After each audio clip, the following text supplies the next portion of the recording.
तो क्वेश्चन अगर हम पढ़ें तो natural chlorine occurs as a mixture of isotopes. Okay, all right, समझ आ रही है. If the mixture contains 75% chlorine and 35 and 25% chlorine 37, what will be its correct atomic weight? ठीक है, तो आ जाएं जी कैलकुलेशन की तरफ. relative atomic mass equals to 75 into 35 plus 25 into 37 divided by 100. Oh my god, क्या ये कैलकुलेशन करनी है?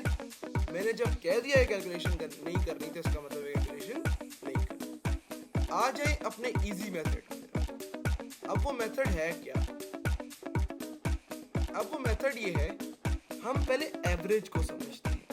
एवरेज को, एवरेज आपके पास वो चीज होती है जो दो वैल्यूज ए, वैल्यू ए और वैल्यू बी के बीच में कहीं रेस्ट करती है.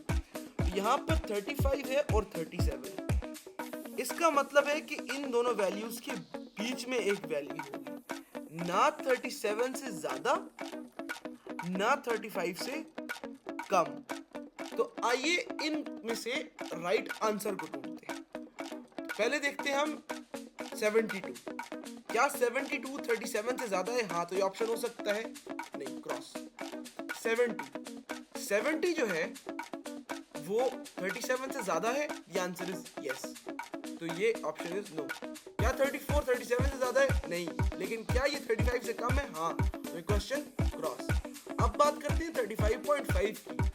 तो क्या ये 35 से ज्यादा है? हाँ. क्या ये 37 से कम है? हाँ. तो क्या ये ऑप्शन हो सकता है? Absolutely correct. अब यहाँ पर कुछ लोगों का सवाल होगा दिमाग में. सवाल ये होगा, क्या यही तरीका है क्वेश्चन करने का?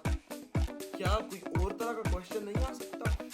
सो एक बात को हमें अंडरस्टैंड करना पड़ेगा अगर you want to ace entrance exams, कि कोई भी एंट्रेंस एग्जाम हो, चाहे केएमयू हो, चाहे यूएचएस हो, चाहे डाउ हो या सीबा हो या आपके पास ज़ेबएमयू हो, वो कभी भी आपकी कैलकुलेशंस को टेस्ट नहीं कर सकता, क्योंकि उनके पास टेस्ट करने का मैंडेट नहीं.